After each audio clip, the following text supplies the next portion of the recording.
Hi, this is Kent Kingsley with My Medigap Consultant.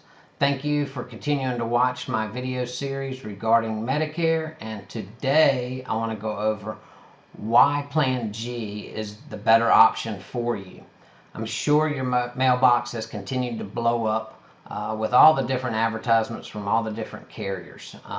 Most of them are probably touting their Plan F. So it leads most people to think that Plan F is the best option for you. Why wouldn't it be? It covers 100% of what Medicare does not cover for medical benefits. So in this video, I'm going to show you why Plan G is going to be the better option for you 100% of the time. Let's take a look. So first off, I want to go over what is standardization. You get a lot of information, or you might have heard a lot of information about standardization.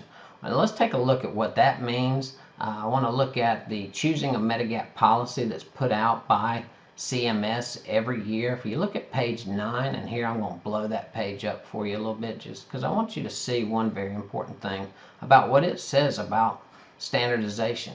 As you can see here, I've got it highlighted for you, and again, it's on page 9. And it says that each standardized Medigap policy must offer the same basic benefits no matter which insurance company sells it. Cost, and they even bold this for you. They want you to see it. It's in bold.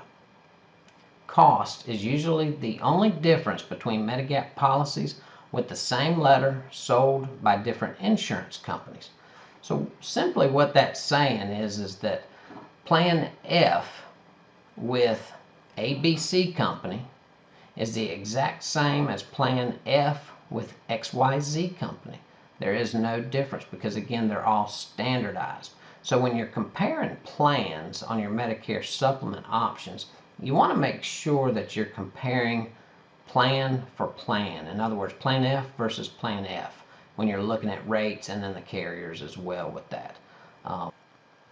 So why don't we recommend Plan F? Well, as you know, Plan F is the most comprehensive. It covers 100% of what Medicare does not cover, and I got a slide. My next slide is going to show you that. But it is not the best overall value. The other thing with Plan F is it has a much higher usage because it offers first dollar benefits. So what I mean by that is because it covers 100% of what Medicare does not cover, people are more apt to go to the doctor for things that they might not go to if they had a little bit of out of pocket on their own end. So because it's covering 100%, people are more likely to utilize Plan F than they might another plan. Over time, what we have seen is that with Plan F, we've typically seen, and again, we can't predict the future, all we can look at is the past. But with Plan F, we have seen that the typically rate increases are in the 5 to 7% range, 5 to 8% range in that area with Plan F. And some of the other plans that have less usage tend to have a little bit lower curve on that rate increase. So over time, your rate's going to go up higher and faster with Plan F than it may on another plan. The other thing that just came out in the past year is that in 2020, Plan F is going to be no longer available to new enrollees after January 1st of 2020. So that doesn't mean that people that are on Plan F now or that buy it up through 2019 are going to lose their coverage. It just simply means that there's not going to be any new enrollees into Plan F after 2020. So again, we cannot predict the future, but if we think about that, people that are on Plan F, as they continue to stay on that plan and get older, without newer, younger people coming into the plan that are now aging into Medicare, you don't have any new, younger people to come in. Therefore, as the older generation on that plan continue to age and potentially get a little unhealthier, those rates are going to continue to go up at a faster rate. Plan F has also historically been a guaranteed issue plan for certain situations. So for people that say, let's say their plan was discontinued or their carrier went out of business and they were no longer offering the coverage, then that person would be on a guaranteed issue and they would be able to enroll in another carrier's Plan F with no underwriting questions. So again, that's another scenario where Plan F are taking some people that may have had some health issues, but they have to take them because it's a guaranteed issue in certain situations. So let's take a look at the case for Plan G. If you recall, I said that Plan F covers 100% of what Medicare does not cover. So if you look at this chart, and this is taken directly from the Medicare and You book, it's also in the Choosing a Medigap Policy Guide. This is just your standard chart that's put out by CMS, and I cut out both Plan F and G and paired it up with the benefits of original Medicare. And as you can see, the column with Plan F gives you 100% medical coverage for all the things that are covered by Medicare. The only difference between F and G I've got highlighted there. You see all 100% down G as well, with the exception of there's a blank under the annual Part B, as in boy, deductible. So in 2017, when I'm shooting this video, the annual Part B deductible is $183. So therefore, the only difference between Plan F and Plan G is with Plan G, your out-of-pocket exposure will be $183. Okay, whereas Plan F, it has zero out-of-pocket exposure. Now let's take a look at that a little bit deeper, and let's put some numbers behind it so I can really show you what I mean. So typically Plan F is around $320 to $350 higher in annual premiums than Plan G for a 65-year-old that's new to Medicare. As you get older, that difference is going to be much higher than $350. But typically for a male or a female, the average difference is going to be around $350. Now, if you recall, I said that the only difference is $183.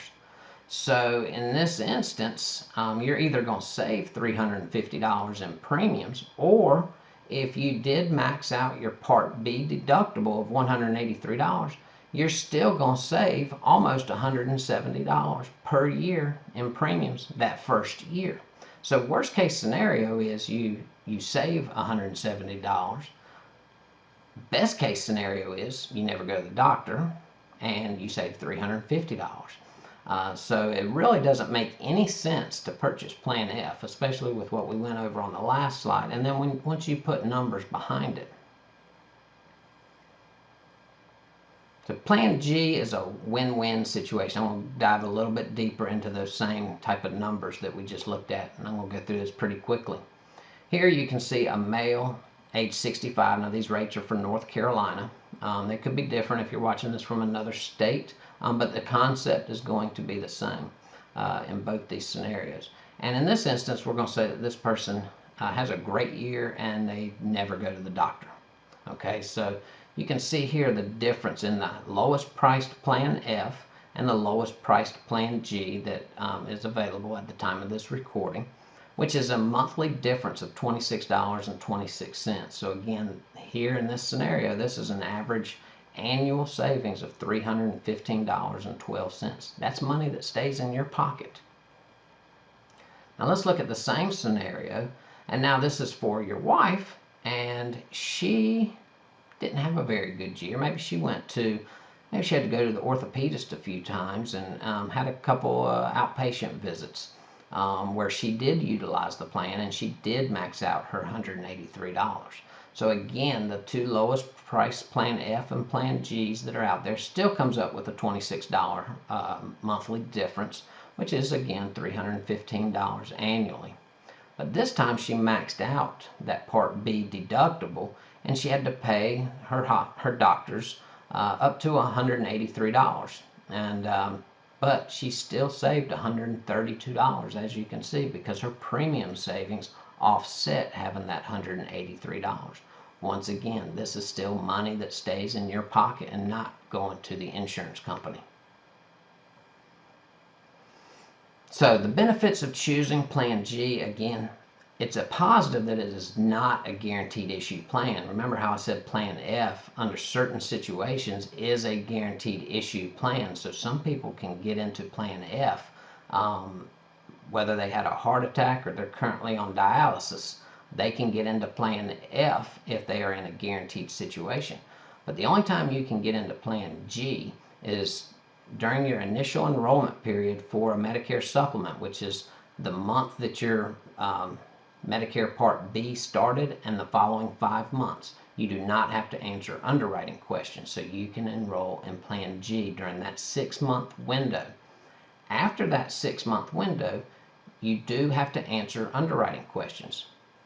So again, same scenario with what we just talked about. You typically have a healthier risk pool because most of the business on there is going to be either underwritten or people that have been on the plan since they turned 65. So Plan G is just a better value for you, the client. It's not a better value for me. I tend to say people that push Plan F are the lazy insurance agents because they don't want to explain the difference between F and G. They just want to say, get the best coverage, it covers 100%, this is what you get. Well, that's great for them because the premiums are higher and they're going to make more commissions. But with Plan G, the premiums are lower, but you get a better product. And that's really what it's all about. You know, if I take care of you, then you're going to take care of me. Hopefully with, referring me to friends and family. So I've always lived by that mantra. You know, I'm not trying to sell you on something that I don't think is beneficial for you in the long run. Again, just going back to what we talked about earlier, rates tend to be more stable with Plan G.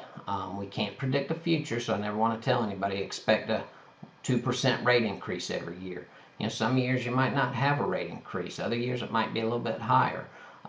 But over the prior years, Plan G has went up at a slower rate than Plan F. And again, why buy Plan F when you can get Plan G, which Plan G equals Plan F once you've met your annual deductible of $183. So Plan F equals Plan G plus your annual Part B deductible. So why pay more for that coverage? So what's next? Feel free to give me a call at 888-557-4812 or shoot me an email at kent@mymedagapconsultant.com. I'd love to answer any questions that you have. Please take notes, send me an email with any questions, or just give me a call and let's look at some rates that are specific to your location and your situation, and I'm sure I'll be able to help you out. Thanks again for your time, and I hope you have a wonderful day.